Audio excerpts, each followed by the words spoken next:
Buenas noches, bienvenidos a una nueva edición del Café del Correo, el programa de análisis y debate de la actualidad en la provincia de Cádiz. Están hoy con nosotros Manolo Gómez de la Torre, Emilio de la Cruz, Manolo Pérez Fabra y Rafael Garófano. A ellos les queríamos plantear como primer elemento de debate el acuerdo adoptado ayer por la Diputación Provincial de Cádiz para retirarle las distinciones a distintos jerarcas del régimen franquista. Como ustedes saben, es algo que está ocurriendo en distintas administraciones y ayuntamientos, corporaciones locales de toda España. En su momento se les concedieron distintas distinciones, medallas, títulos honoríficos al general Varela, en este caso, a Franco, Carrero Blanco, etcétera. Y ahora en ese proyecto, en ese ejercicio de memorialismo, como se ha dado en llamar, en reivindicación de la memoria histórica, muchas corporaciones están procediendo a retirar las distinciones, que tiene un efecto meramente simbólico, como es natural. En el caso de Cádiz, el anuncio se hizo coincidir con la víspera del aniversario de la proclamación de la República Española, que tuvo otra serie de acontecimientos en su honor en la provincia de Cádiz, entre otras enterrar adecuadamente en el cementerio mancomunado de Chiclana algunos restos que se habían excavado en el cementerio de San José de Cádiz. Bueno, ¿quién habla? ¿Manolo? Sí, a ver, yo creo que está bien el recuperar, digamos, determinados valores, digamos, históricos de defensa, digamos, de un tiempo en el cual hubo, pues, democracia en este país y fue lamentablemente, digamos, sustraída, pues, al gobierno del generalísimo, etcétera. O sea, a mí me parece todo eso muy bien.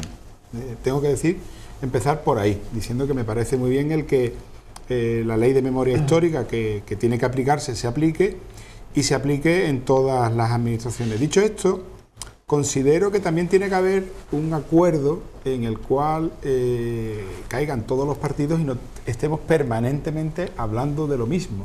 O sea, yo creo que esto ya es cansino. A mí me parece que debería haber un acuerdo. La ley de memoria histórica, me puedo equivocar, pero tiene ya como 10, 12 años y bueno, se siguen aplicando y se sigue utilizando muchas veces perversamente.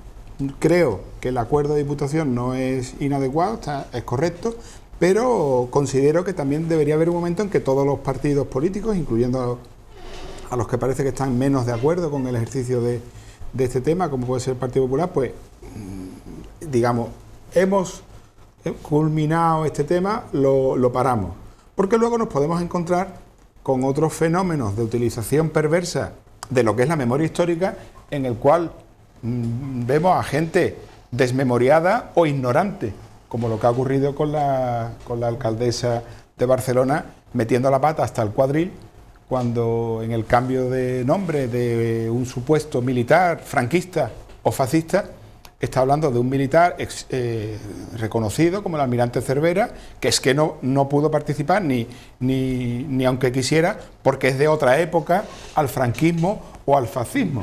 Entonces, considero que está bien el reivindicar y el terminar, digamos, con un ejercicio de reconocimiento de una época en la que hubo cosas negativas para este país, como fue la dictadura de Franco, pero también es bueno que pongamos una línea y que dejemos de darle vuelta permanentemente a estos temas. Es por lo menos mi opinión. Sí, bueno, la memoria histórica, yo creo que son términos que después, en su aplicación política, pueden significar muchas cosas diferentes, ¿no? Y hay una memoria histórica de conocer el pasado, una memoria histórica de aquellas cuestiones del pasado que quedaron sin que tuviesen una justificación social, que los damnificados por actuaciones políticas o militares se les reivindicara, y todo ese tipo de cosas, y después la memoria histórica como elemento de identificación política de partidos para ser de izquierda. Exacto. Es decir, ha habido una unificación, concretamente la socialdemocracia, ¿no? Cada vez se ha tenido que ir acercando a un centro de confluencia donde las políticas que se llevan a cabo en Europa están muy cerca el centro izquierda y el centro derecha, y las señas de identidad de la antigua izquierda se va perdiendo, y entonces aparece la memoria histórica como un elemento de identificación de partido, ¿no? Y entonces ya la memoria histórica está tergiversada. Yo creo que en ese momento hay una tergiversación y hay una utilización política para tener rasgos de identidad de la izquierda tradicional.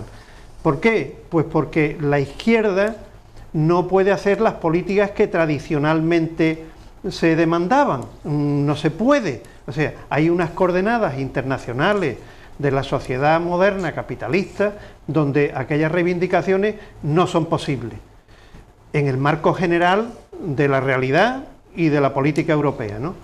Entonces se convierte en una reivindicación de falsa identidad de izquierda, y estamos dejando de lado el componente del olvido, un olvido salutífero, es decir, el olvido que se utiliza en la vida personal y familiar para seguir con salud mental y salud social. Claro.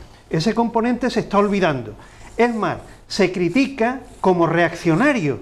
No hay que olvidar nada, no hay que olvidar nada, ¿no? Claro, el no olvidar nada es un problema tan grave como no tener memoria y darle, por ejemplo, digna sepultura a los que están en las cunetas y en las fosas comunes, etcétera, etcétera, ¿no?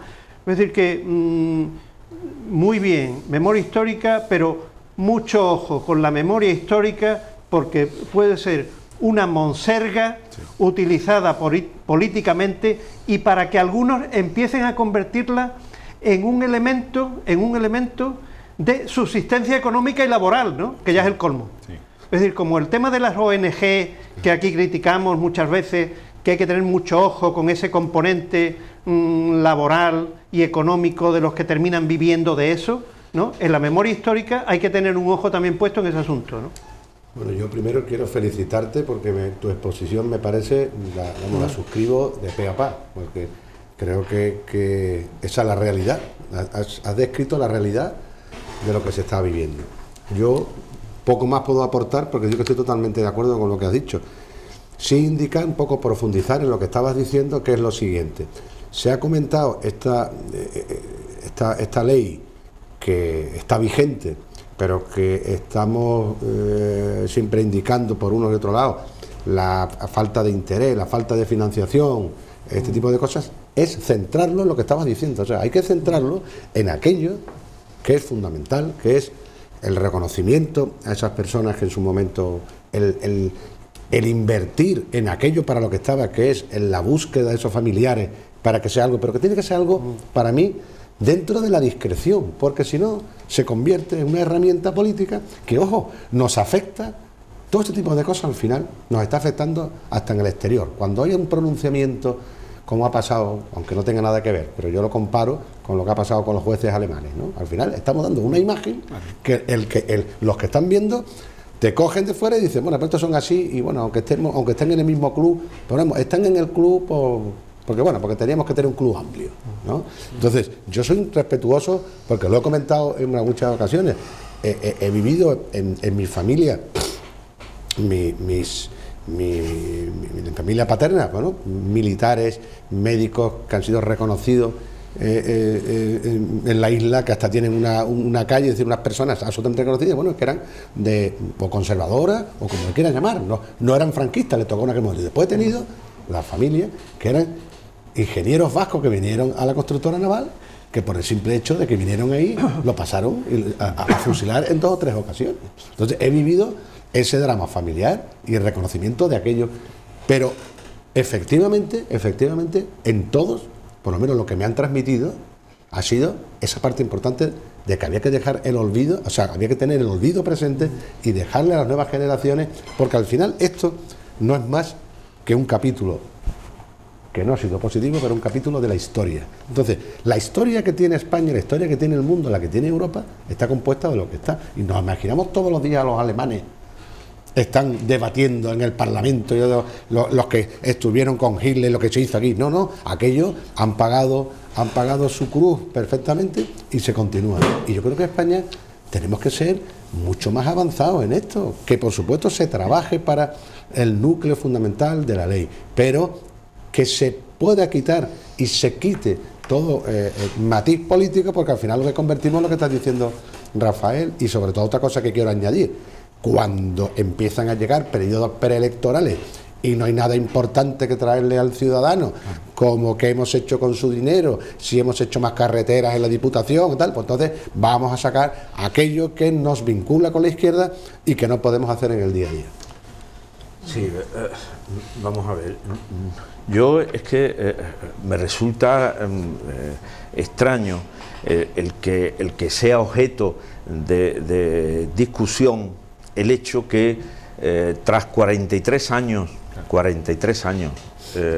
que muere el anterior jefe del Estado, el dictador Francisco Franco, y se plantee, después de 43 años, retirar honores, que es lo que de lo que se está hablando, retirar honores a quien participaron en un levantamiento militar que tuvo como consecuencia una guerra civil y una represión a lo largo de muchísimos años.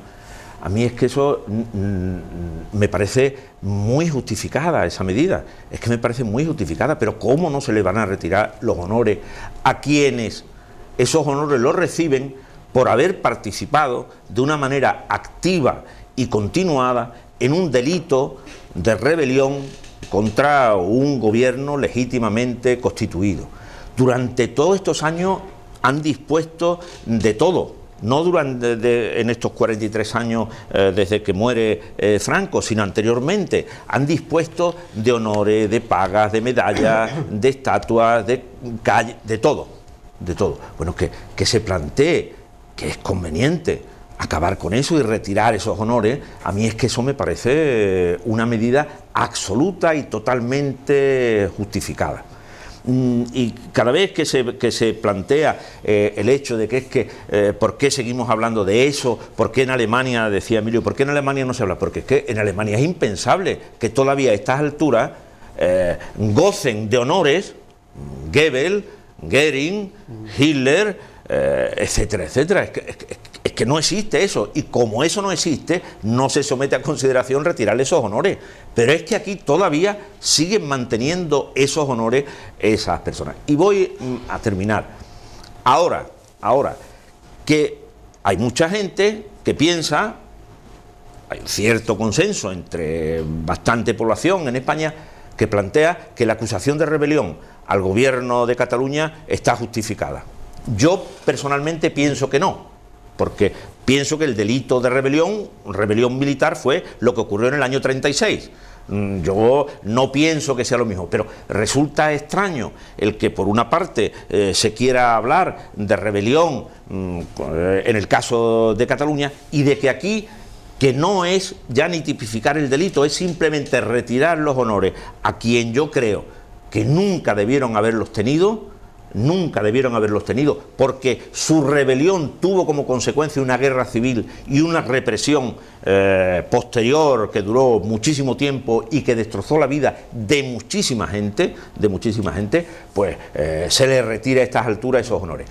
Y recomiendo pasar por el archivo histórico provincial para ver la exposición que solo sobre los casi 5.400 presos políticos que pasaron por el penal del puerto de Santa María, y ver sus expedientes y ver qué es lo que hicieron para tener un fin tan desgraciado como el que tuvieron. Por tanto, yo creo que ya es hora de retirar esos honores.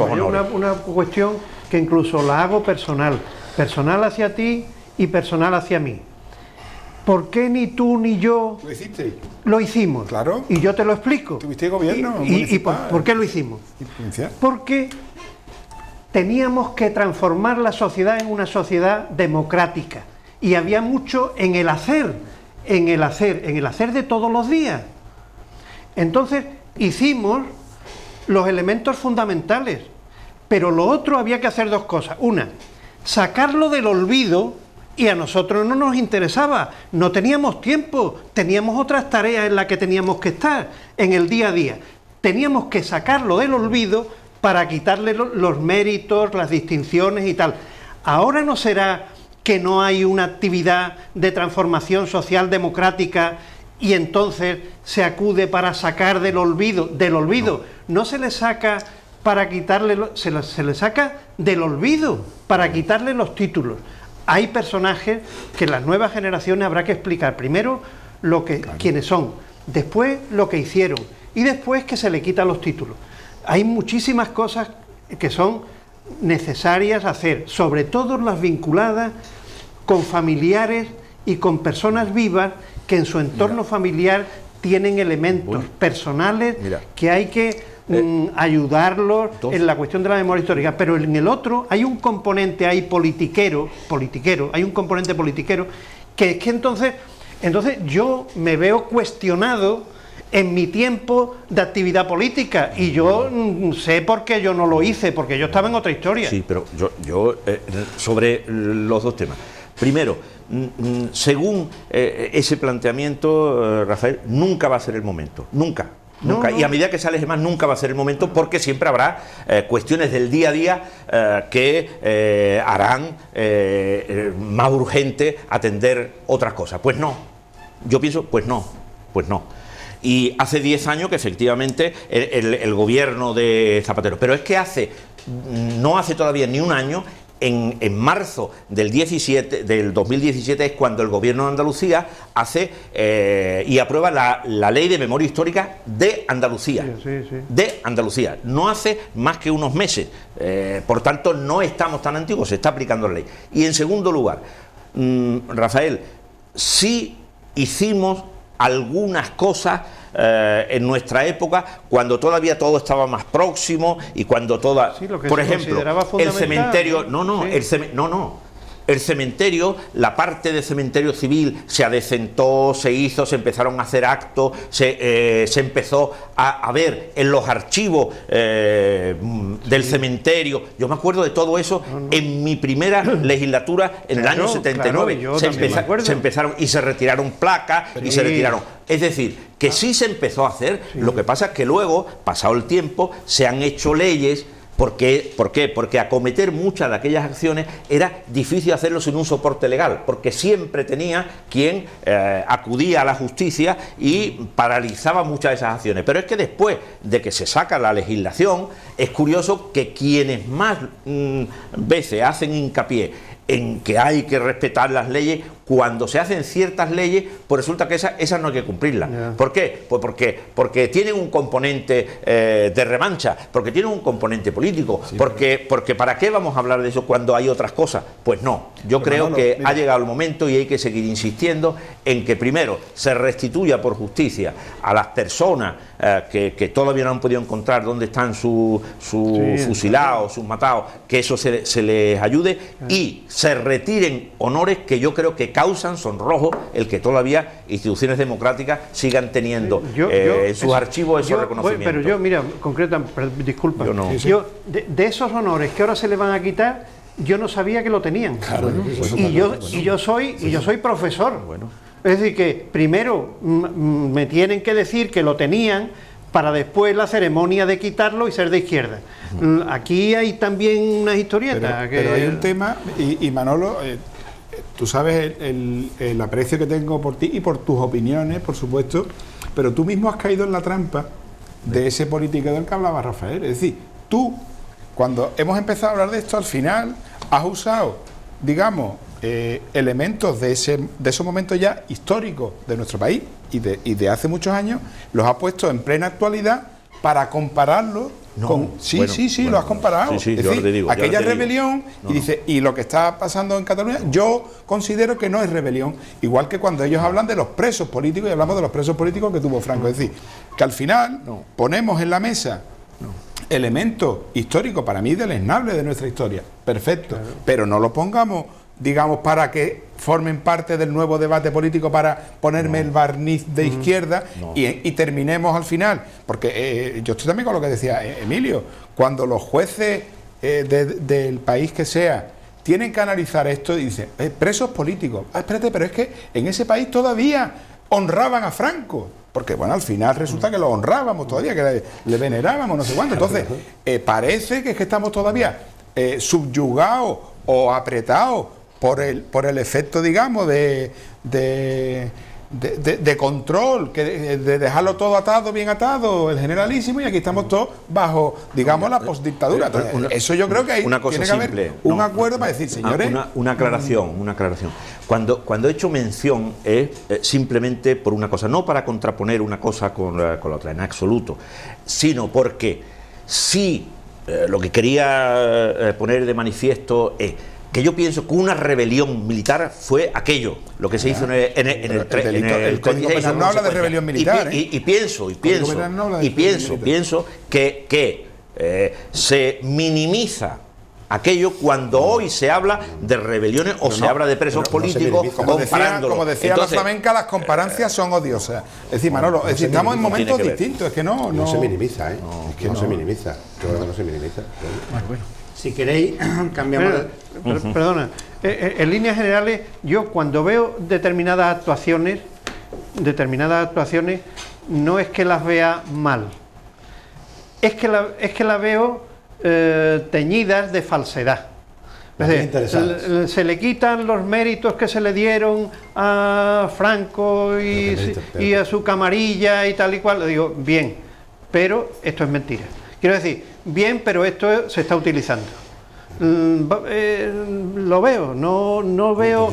Sin embargo, cuando se dice que hay un programa de hacer prospecciones en fosas comunes y tal, y que los familiares van, y el ADN, y que hay análisis, claro, y todo ese tipo de cosas, yo lo veo que está muy unido a lo sentimental, claro, a lo personal y tal, y eso yo ahí no veo ningún pero ninguno, es decir, que lo veo todo bien, muy limpio. Pero en otra serie de actuaciones veo que el otro componente, el componente de utilización para tener seña de identidad, a veces se impone, porque es que hay que hacer un esfuerzo primero de sacarlo del olvido, y una vez puesto encima de la mesa que estaba olvidado, entonces utilizarlo, ¿no? Yo quizá el tema que veo es cuál es el límite, ¿no? Claro. Es decir, que a mí me parece, por supuesto, en aquel momento, en una dictadura, se premiaba a los jerarcas de la dictadura, y era una manera de agasajarles y tal y cual. Pero como se empieza esa dinámica, yo os voy a contar un caso. Como bien sabéis todos, yo soy amigo de Arcadi Espada, y Arcadi Espada es hijo de un emigrante de Huelva en Barcelona, de Nerva. Y el Ayuntamiento de Nerva le dio el título de hijo adoptivo de Nerva. Y un día escribió Arcadi en El Mundo un artículo que no le gustó al alcalde de Nerva y le retiró el título. Es decir que, evidentemente no, yo sé que no es lo mismo. ¿El alcalde de qué partido es? Por saber más o menos, el alcalde socialista. Entonces, que la gracia de esto es, claro, entonces todos los títulos que se concedan siempre y en todo lugar están sometidos a la posibilidad de una retrocesión, ¿no? Es decir, usted hoy a Isabel Pantoja o a la duquesa de Alba, claro, o Fetur, y la Diputación da 11 títulos cada año. Salvando. Cada año 11. Sí. Salvando, hombre, ya te digo, salvando la distancia, porque aquí estamos hablando de haberle retirado claro, a Francisco Franco, a Carrero Blanco y al general Varela. No estamos hablando de cualquiera. Entonces yo pienso. El mecanismo de retirada, claro, pero yo pienso que estamos hablando de este caso, porque estamos hablando de este caso.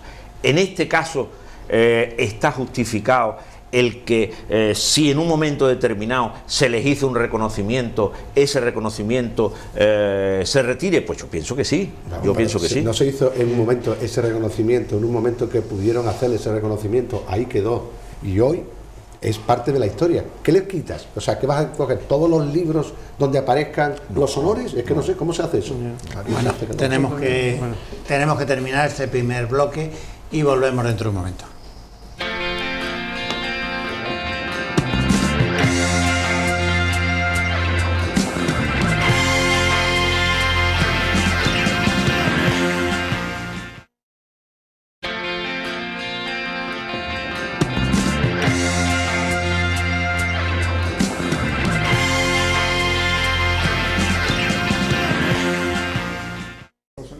Continuamos en el Café del Correo.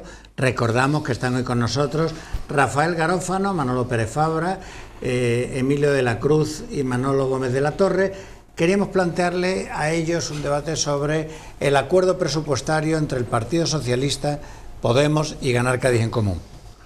Como saben ustedes, hace 2 años, por estas fechas, hubo un debate presupuestario en el Pleno del Ayuntamiento de Cádiz, donde se sometió a debate y consideración de la corporación el proyecto de presupuestos, el primero que había elaborado el equipo de gobierno. Se incluían algunas consignaciones de ingresos que no tenían el suficiente apoyo documental para su obtención, como era la venta del hotel del estadio y unas subvenciones de la Junta de Andalucía. En el fragor de aquel debate, un candidato de Podemos, Manuel Alexis González, profirió unas amenazas al portavoz del Partido Socialista, Fran González, que terminaron en los tribunales y con una condena a Alexis González, que le había dicho algo así como que iba a tener que ir por la calle con escolta o sobre poco más o menos. Y prueba de lo efímera que es la política, 2 años después, el mismo tema sometido a debate, después de que aquel presupuesto se aprobara en Junta Local de Gobierno y fuera anulado con posterioridad por el Tribunal Superior de Justicia de Andalucía, pues después de eso se presenta un acuerdo entre el Partido Socialista y los 2 partidos que forman el equipo de gobierno.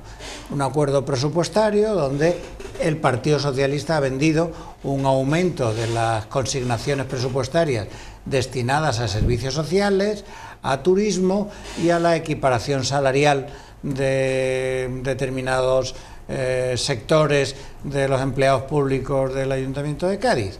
Y bueno, no sé qué os parece, Rafael. Bueno, quizás con la provisionalidad de la política, quizás estamos asistiendo a una situación política que va a ser la de la próxima legislatura. Es decir, Fran González será el candidato del PSOE. Y afirma ya. Sí. No, yo a la altura que estamos y su comportamiento, entre otros comportamientos, el aparecer como uno de los protagonistas del acuerdo, yo creo que está planteando el gobierno de coalición de izquierda de la próxima legislatura, estando otra vez el PSOE en minoría, porque la propia candidatura mantenida de Fran González, pues bueno, ya apunta a que será el primer partido de la oposición, si se va a la oposición, pero sobre todo el tercer partido o el segundo partido del equipo de gobierno. Es decir que yo creo que Podemos ha tardado bastante en darse cuenta que ser muy de izquierda y estar a la izquierda del PSOE le lleva muchos quebraderos de cabeza y casi la imposibilidad de gestionar y aprobar el presupuesto, que es el elemento fundamental desde el que establecer la gestión. Entonces ha tardado, pero se ha dado cuenta. Que lo apruebe quien lo apruebe del Pleno, la ejecución del presupuesto la capitalizará políticamente el equipo de gobierno que esté y el alcalde que esté. Es decir, que si el Partido Popular le pone muchas pegas y muchas modificaciones al presupuesto, y ese presupuesto se aprueba con las modificaciones del Partido Popular, en el año de ejecución lo capitalizará políticamente el alcalde actual y el equipo de gobierno actual. Es decir, que se ha relajado. Hay unas declaraciones que decían, no, Podemos y Ganar Cádiz lo que han hecho es asumir el anteproyecto del PSOE. Lo que le han dicho que sí a lo del PSOE, un poco lo que tú digas. Pero lo que tú digas, porque yo ya sé que lo voy a capitalizar yo. Claro. Es decir, que ha tardado. Antes era, no transijo con las propuestas del PSOE porque yo soy de izquierda y el PSOE no.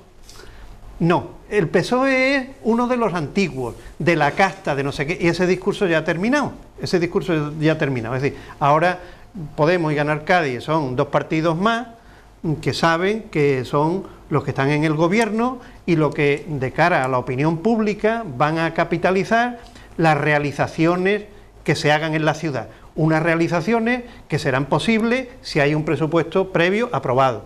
Es decir, que ahí hay un cambio muy grande.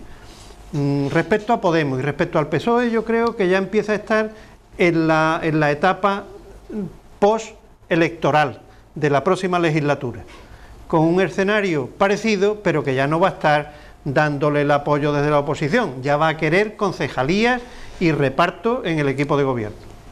Yo pienso que efectivamente, primero capitaliza lógicamente el equipo de gobierno, por muchos que hubieran intervenido y sobre todo que hoy la información es muy efímera, por lo tanto, aunque se hayan tirado 2 meses negociando todo, al final hay un presupuesto aprobado y hay un ejecutor que es el equipo de gobierno.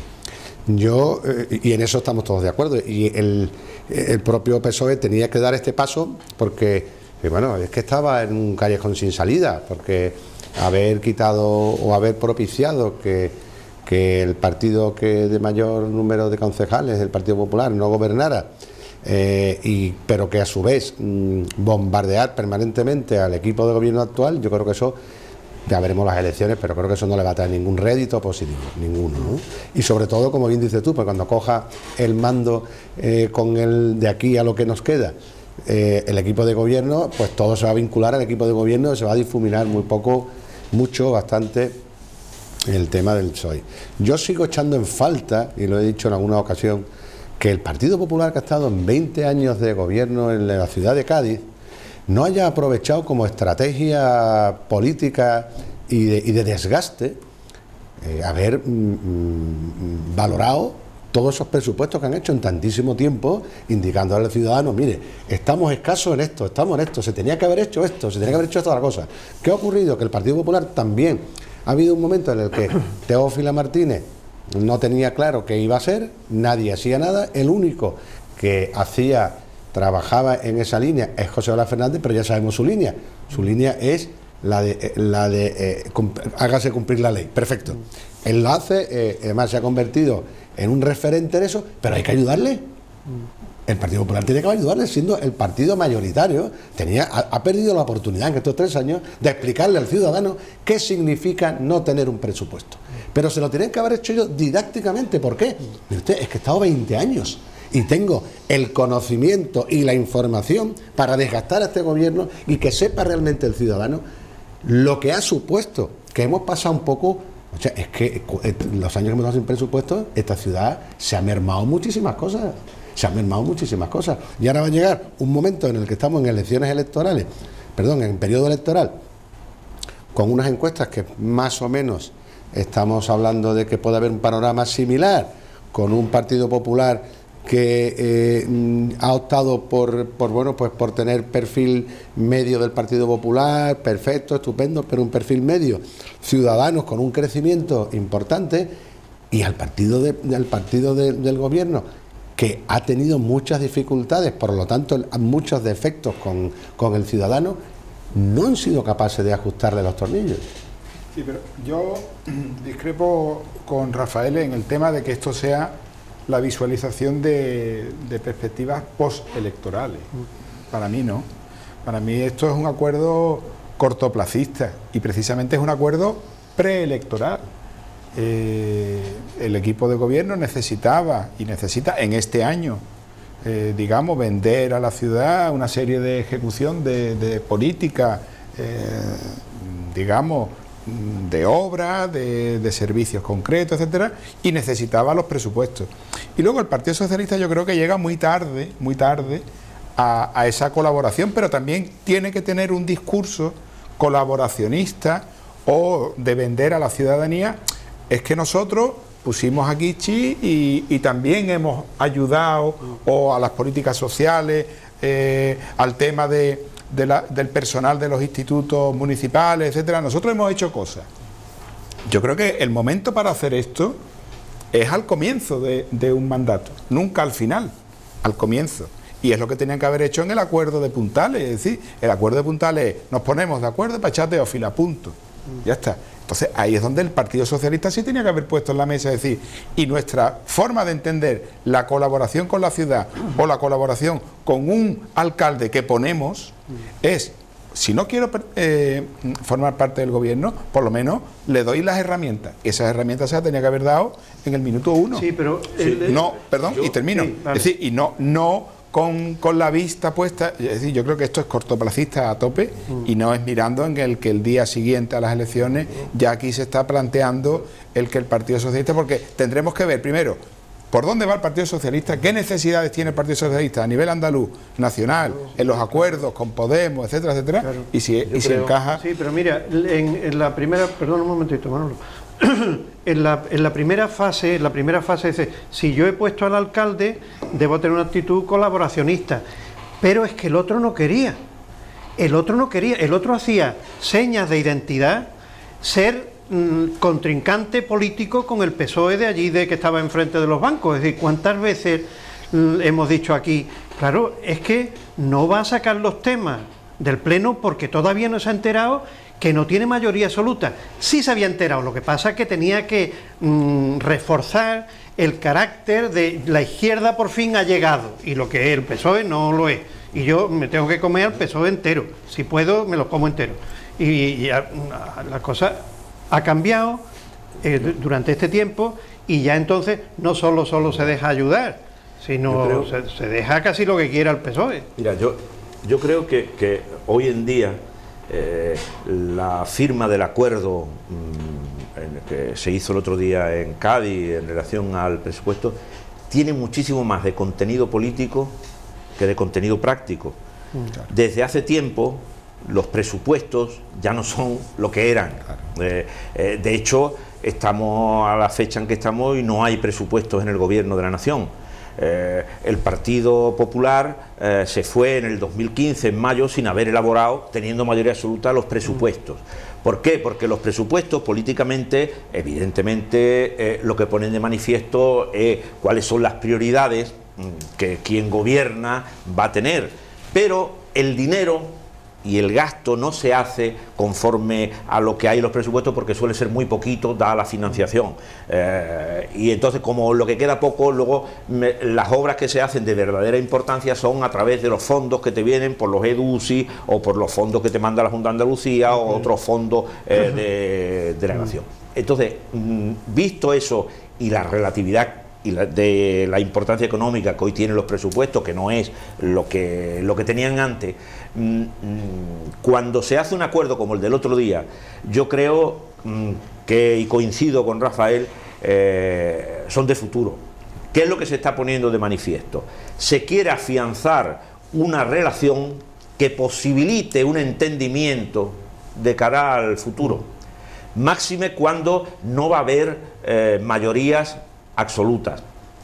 Y hay una cosa que es importante en este acuerdo: se ha creado una comisión de seguimiento. Eso suele ser el germen previo a un gobierno participado, no ya solo de apoyo desde fuera, que es el que hay en Andalucía, y por eso existe una comisión de seguimiento entre Ciudadanos y el Partido Socialista, sino el paso... Ya solo falta que hagan como el paso siguiente, Carmena, que le propongan aquí el candidato del PSOE, ¿no? El paso siguiente de la creación de la comisión de seguimiento es que claro que aquí ha habido que encajar a el Podemos y ganar Cádiz con el Partido Socialista, que ha habido dificultades de entendimiento. Pero yo creo que este acuerdo viene un poco a poner en funcionamiento un mecanismo que posibilite un entendimiento que termine, si no hay mayorías absolutas, con la posibilidad de un gobierno. Porque la alternativa, ¿cuál es? La alternativa es que, si eso no es posible, el PP y Ciudadanos, si tienen los concejales suficientes, harán un equipo de gobierno. Claro. Y entonces, ¿por qué nos extraña tanto que eso pueda ser así en la otra parte? Y lógicamente lo que se está haciendo y se está anunciando con este acuerdo es que empiezan a sentarse las bases de lo que puede ser un entendimiento más profundo de futuro, que además no olvidemos, previo al mal entendimiento que había en Cádiz, en este ayuntamiento, ha habido un buen entendimiento con la Junta de Andalucía, del Ayuntamiento de Cádiz. Un buen entendimiento que ha desbloqueado bastantes asuntos que estaban bloqueados. Un buen entendimiento con la universidad. Es decir, que ha empezado a normalizarse ese izquierdismo con el que se apareció en San Juan de Dios, y ahora ya esto. Y no olvidemos, posiblemente presupuestos que se aprueben ahora en mayo sean los únicos presupuestos que se van a aprobar en la legislatura. El año que viene no se van a aprobar presupuestos, como entenderéis. Por tanto, tienen más de contenido político de cara a un entendimiento futuro que lo que podría suponer seguir sin presupuesto, que tampoco hubiese sido un problema muchísimo mayor, dado, ya digo, lo relativo que hoy son los presupuestos en cuanto a la economía de una ciudad, y más en Cádiz. En el interior del PSOE, los que son críticos con el portavoz y secretario general Fran González, dicen: qué fallo, habría que haber entrado en el gobierno. Cuando ven cómo los medios de comunicación y la vida pública se comenta que, bueno, lo apoyaron en el gobierno, luego son responsables. ¿No? Y entonces dice, bueno, pues ¿por qué no entrasteis? Claro, pero olvidan la situación de la que venimos. Es decir, que no se puede solo atribuir a voluntad del PSOE. Aquí yo recuerdo que habíamos dicho muchas veces: ¿cómo llevan los de Podemos y Ganar Cádiz asuntos al Pleno, sabiendo que son minorías? ¿Cómo llevan a asuntos sin saber que hemos hecho acuerdos con el PSOE, o transigiendo, o recabando información o propuestas para que salieran en el Pleno? Y muchísimas veces han llevado asuntos a decir: no, es que nosotros somos el interés de Cádiz, que se opongan al interés de Cádiz, a ver cómo lo van a explicar fuera. Esa actitud era una cosa que a mí me parecía increíble, pero Rafael, que si no nos apoyan, que ya verán cómo lo explican en la calle, ¿no? Acuérdate, Rafael, que aquí, por ejemplo, habíamos puesto muchas veces de manifiesto que si no se quería, en principio, porque se partía de dos situaciones muy enfrentadas, la participación en un gobierno, al menos que hubiese una comisión de seguimiento de lo que se acordó en su momento. Pero eso no ha sido posible hasta que se han limado las asperezas a lo largo de 3 años, y ahora en un tema como este, pues no solo se hacen unos presupuestos, sino que se crea una comisión de seguimido y se dice... Pero al final del mandato... pero ¿eso qué es? Ha habido que haberle... Ha habido tiempo y se están sentando las bases de la posible acuerdo, porque es que a mí lo que me resulta claro, puede haber un interés por la otra parte, me refiero la bancada de enfrente. La bancada de enfrente tiene muy claro que llegarán a un acuerdo si eso le supone poder ganar la alcaldía, ¿no?, entre PP y Ciudadanos. Entonces, ¿por qué se piensa que tiene que estar condenado de por sí a que haya un entendimiento entre lo que hoy es Podemos y Ganar Cádiz con el Partido Socialista? Pues yo creo que no, la misma posibilidad que hay en una bancada debe haber en la otra, y yo creo que se están sentando las bases de ese entendimiento. Hay una actitud del alcalde que es muy manifiesta, ¿no?, que es: yo soy el alcalde de todos los gaditanos. Eso lo lleva diciendo como un año, no más, poco tiempo relativamente, al principio con temas muy importantes, ¿no? Las visitas de los buques escuela, la Semana Santa era una actitud muy ideológica, muy cerrada. La Semana Santa pues será de los católicos. El artículo del diario del otro día y después, es muy esclarecedor en eso. Claro, y el otro día ya era, no, la Semana Santa es de todos los gaditanos. Yo me ocupo de los temas porque son de ciudad. Claro. Y es un discurso que lleva 3/4 de hora. Las declaraciones sobre Navantia. Sí. Ahora ya no es apoyo. No. Es que eso es así. Bueno, quería conocer vuestra opinión acerca de la primera peatonalización que acomete este equipo de gobierno. Hizo una pequeñita, creo, en la plaza del Falla. Sí, de cuando tú tenías ayer despacho. El despacho, que además cierto, con la colaboración de la Universidad de Cádiz, que cofinanció las obras. Y ahora hace otra que no es grande, pero que parece que es como el anuncio de una mayor. Sí, va a hacer la Plaza de Argüelles, que inicia las obras, que son 200.000 euros, y de manera reiterada nos anuncian que se va a acometer en la Plaza de España. Rafael, que tú fuiste concejal del ramo. Bueno, eso era un camino de tránsito de vehículos que rompía un poco la circunvalación completa, ¿no? Esto era un tránsito de cortar camino, o que yo creo que se puede suprimir sin que haya mayor coste. Yo lo que sea avance en la peatonalización, casi todo me parecerá bien, la verdad. Después otros temas serán esa peatonalización que lleva de eliminación de plazas de aparcamientos con la doble ramificación de EMASA por la recaudación y la viabilidad de la empresa pública municipal de aparcamientos y transporte, y los particulares que viven en el casco antiguo pero que no tienen medios para tener un garaje propio, ¿no? Y que se termine teniendo la condición. En algunas ciudades la hay, aquí nunca se va a decir, pero a lo mejor se impone por la vía de los hechos. Es decir, si usted si se quiere comprar un coche, presente la justificación de que usted tiene plaza de garaje. No, aquí nunca se pedirá, pero si se eliminan en tal número las plazas de aparcamiento libre, pues se terminará como una necesidad vinculada a la posesión de un vehículo en el casco antiguo, ¿no? Que es un tema muy fuerte, ¿eh? Manolo. A mí me parece bien el que se acometan estas medidas, y lo que comentaba Rafael, es decir, cuando uno viene por la Alameda y se encuentra de pronto tener que elegir seguir por la Alameda o coger por Argüelles porque va para Puerta de Tierra, pues yo muchas veces no sé por dónde tirar, porque calculo uno, ¿cuánto tardo menos? Pues yo creo que no está escrito, es decir, que está bien y el que vayamos ganando espacio para los peatones. El tema está en que tiene que estar acompañado con otras medidas. ¿Sí? ¿Qué es la peatonalización? Vale, convertir aquello en sitio donde se hace la construcción o la estructura, se pone una cartelería, etcétera, pero luego hay que perseguir a los infractores o por lo menos que la peatonalización sea real. Tenemos sitios donde, y bueno, en el blog de Fernando suelen salir cada 2x3, es decir, que aquí la gente hace de su capa un sallo.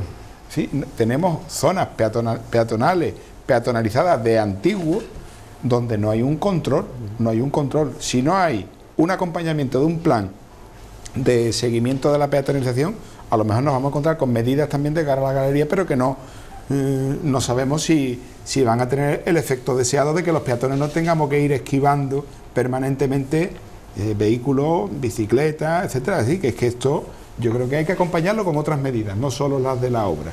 Yo creo que lo hemos comentado en otras ocasiones y efectivamente el tema es complicado, el tema es algo que no es sencillo.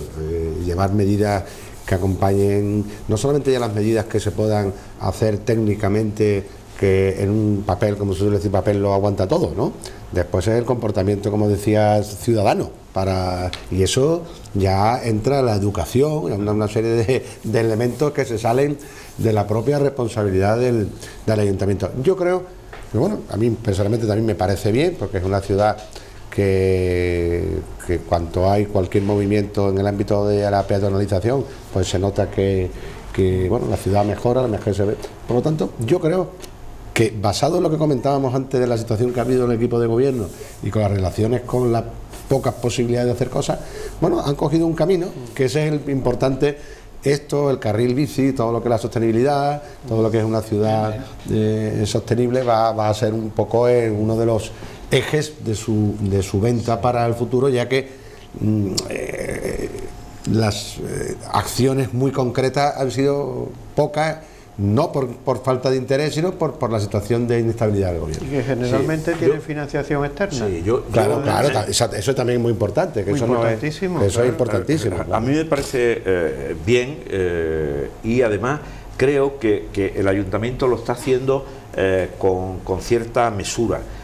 Quiero decir que estas Navidades se puso a prueba en un momento que es crucial, el de las ventas navideñas, por la gente que se atrae. Bueno, pues lo que podía ser hacer peatonal ciertas calles del centro. Desde hace ya, creo que ha sido la tercera o la cuarta jornada, en domingo, que en la Plaza España se simula el que sea peatonal. Ahora ya del proyecto se inicia la ejecución con un dinero en el presupuesto, que creo que son algo así como 300.000 euros, para hacer peatonal lo de Argüelles. Inmediatamente se piensa seguir con la Plaza de España, que también tiene ya metida o previsto en el presupuesto algún dinero, y bueno, que no son solo proyectos, sino que se están haciendo poco a poco y está viendo consignaciones presupuestarias. Yo espero que eso ayuden a hacer una ciudad bueno, pues más transitable, más vivible, mejor. Ahora habrá que ir viendo también, lógicamente, las dificultades que eso entraña y las medidas paliativas que habrá que tomar para que cada vez que se adoptan estas medidas, que son como yo digo, de largo alcance, pues tengan cosas más positivas que negativas al final. Bueno, ¿alguna dedicatoria? Sí, yo en esta ocasión, que me lo he encontrado esta mañana, mi buen amigo Miguel Alfaro, profesional del mundo del peritaje de seguros y todo esto, que nos sigue muchísimo. Hacía tiempo que no veía y me dice, bueno, Emilio, tengo relación porque te sigo viendo en el programa, a todos vosotros, por lo tanto, desde aquí un fuerte abrazo y una dedicatoria especial. Bueno, pues con esa dedicatoria, el anuncio de que la semana que viene hablaremos de Romaní, damos por concluido el programa de hoy. Agradecemos a Manolo Pérez Fabra, a Rafael Garófano, a Emilio de la Cruz y Manolo Gómez de la Torre sus opiniones y sus comentarios. Les agradecemos a todos ustedes por habernos prestado atención y les convocamos para dentro de una semana en un nuevo Café del Correo.